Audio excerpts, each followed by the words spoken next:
Okay. Well, first of all, we're going to Boise State, one of the best home records in all of college football since 2000 to 2000. You look, and it's real impressive. We're playing a team that has a lot of pride. They're very well coached. They're used to winning.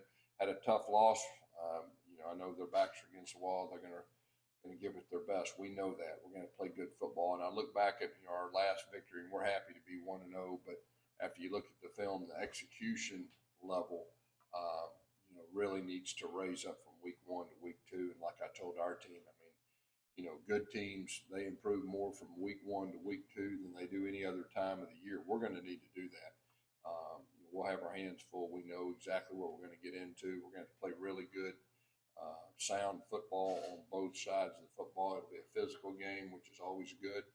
And I said we have a lot of respect for them and their head coach. I went against him numerous times. He's as good as it gets. So play good football. We'll have to execute better than we did last week to have a chance to get a victory. Questions?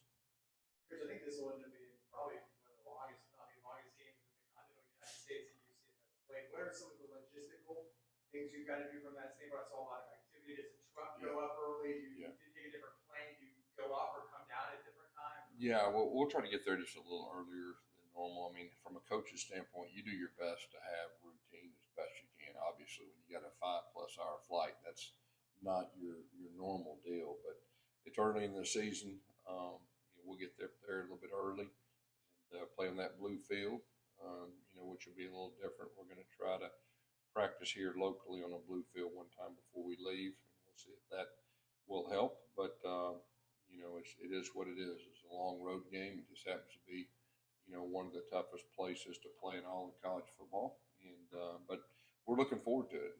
It'll be a good test to see where we're at. That's one of those logistical challenges you face is altitude. It's a little different altitude. Do you do anything differently in practices to kind of prepare the players for that, or give them some advice? No, we'll have to adjust and adapt. I mean, we're in good shape as far as the heat goes. Obviously, it's going to be a different deal with the altitude, but I think we're in solid shape, and we'll just have to adjust once we get there. Morning, Coach. Last year, a little bit later in the season, until you had your first road game, for all disadvantages we have talked about with travel, is there a positive long term for getting into the road schedule sooner in the season? Well, I mean, I think we travel more than any team in college football, so this is just the first step in that. And we talked about this from day one with our team. I mean, that's just part of the hand that was dealt us this year. And anytime you go on the road, you got a chance to be closer. You got a chance to feel what it feels like to be us against everybody else. So I think that's a great thing before we get into conference to go to a place like Boise. I mean, obviously we had a big game with them 2 years ago. Went down to the very end. We know we're going to get their best. They'll get our best, and it's one of those good non-conference games.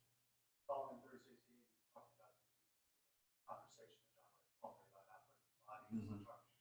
How did that conversation go? And at this point in his career, how do you change it?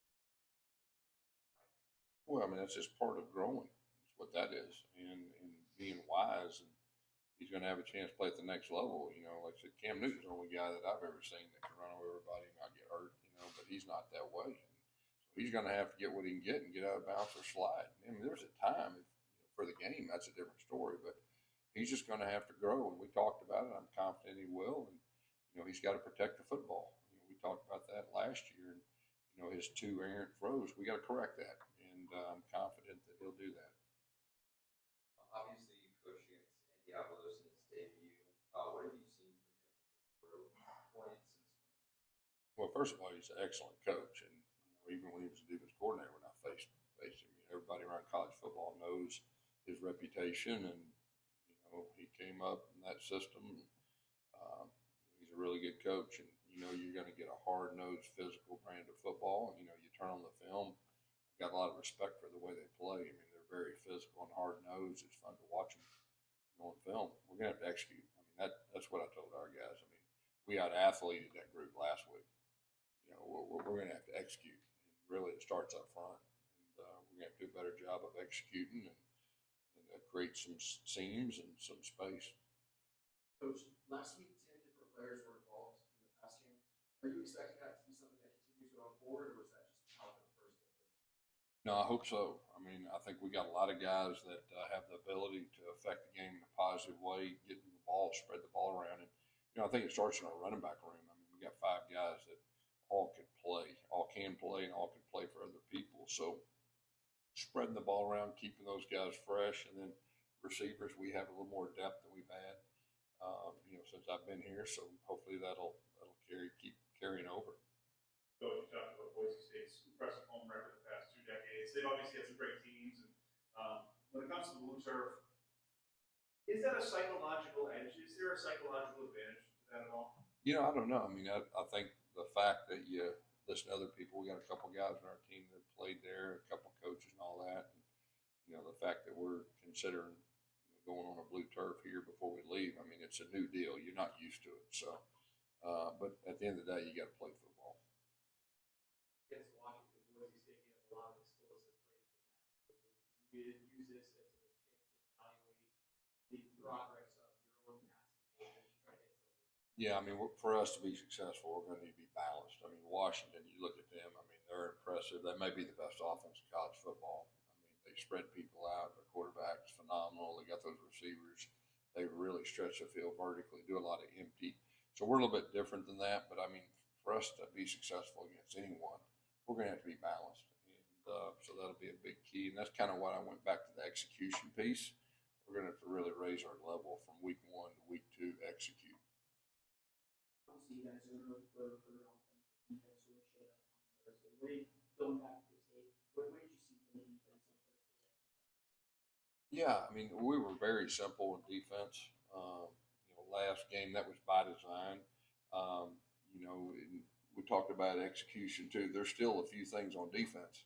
We held them at 200 some yards, but there was a couple of things on defense that we got to correct. And so I know Addison really worked on that. Each game will unfold differently, but we do have some talent on the defensive side of the football. New starters on the offensive line. How did you evaluate? How did you think this guys the first time? Yeah, I mean, I think they all played hard. I think that was the number one thing. But anytime you got 3 new starters, there's going to be growing pains, communication pains, and everything that goes with that. And that's the group that really, from week 1 to week 2, I really feel like we'll need to raise our level. But I'm confident they will. They're hard-nosed guys. They're smart guys. And their defense last week. I mean, we didn't know exactly what we were going to get. Okay, so we have a better idea, I think, this week. It's going back to defense. The secondary used a lot of different rotations and brought a lot of different guys. What did you see from that group, and how do you expect them to be challenged? Well, we have some depth there. I think that was by design too. I mean, we have depth. We have a bunch of young guys, and we need to get them out there and play and get that experience. And so you saw that. That'll help us, especially once we get into our conference season and create that depth. And that way, if you have an injury or two, you won't miss a lick. So that's really by design, and that was the plan. Coach, you had mentioned places where execution needed to improve, but Michigan defensive line specifically felt like they had a pretty solid game. What do you do to evaluate trying to get that big lead from them from week 1 to week 2? And as a side note, are you an honorary defensive line if you're talking about tackling John Rice? Say it again. Did the defensive line make you an honorary lineman for offering to tackle John Rice?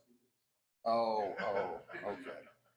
No, I did. I was serious about John Rice. I mean, we're gonna do a better job of that. Our defensive line, they did about what I thought they would do. We had an outmatched team we played. I think everybody knows that, but we did what we had to do, and we were very, very simple up front, very simple on defense. That was by design. We'll be more game plan oriented because you got to keep in mind too, we didn't have a clue what they were going to do offensively. Y'all probably knew as much as we did. We had to adapt as we went. So that was the plan by design. Boise creates a lot of different things too. They do a lot of shifting, a lot of moving. They do a lot of different schemes up front. Their quarterback is a really solid guy. I think he 8-3 as a starter or something. He can really throw it. He can create things with his feet when he wants to too. So they present a lot of different kind of challenges from what we saw last week. That's on the O-line, Jake.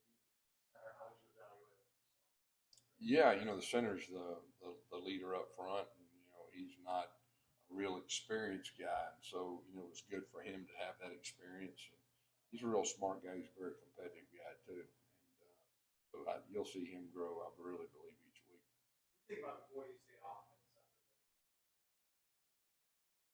Yeah, the running backs. First of all, they hit a couple big screens. That was real impressive. They were able to run the football up the middle. And like I said, their quarterback, we watched them all last year too. We're very impressed with them. Coach, last week you guys sent outmatching your opposition. How difficult would you say it is to evaluate an opponent when they themselves were outmatched last week? Yeah, I think this week will give us a lot better idea of where we're truly at. I was proud of our team from the standpoint. Anytime you play a lesser opponent and you put them away and not play down to their level, I think that's, first of all, a sign of a good team. So that's the positive. Now we'll really figure out exactly where we're at. We're playing a very formidable opponent. So it'll be a good test for us, and playing on the road. And I'm telling you, in college football, it's hard to play on the road. You look at their record. Like I said in the opening statement, I think they either have the best record, the second best record, anybody in college football since 2000. So they're used to winning. It's a hard place to play. We're going to play good football. Kind of, what are your impressions overall about Boise as a 5 years?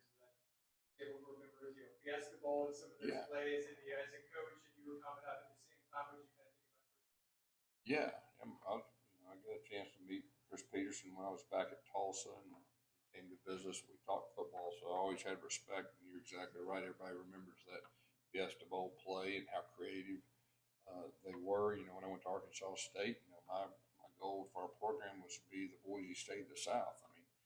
They're Boise State. They're a national brand. They're a winning program, one of the winningest programs since 2000, the second winningest program. So they're used to winning, and they've had a lot of great coaches come through there, a lot of great players. Got the culture of winning, and so anytime you schedule a road game, with those guys, you got to buckle up. You got to play good football and have a chance to win. So that's just the facts of the matter. On Saturday, there were four former UCF quarterbacks who threw a touchdown for other programs. So it's curious to see if you saw any of those games and what you thought about some of the other guys. No, but that doesn't surprise me at all.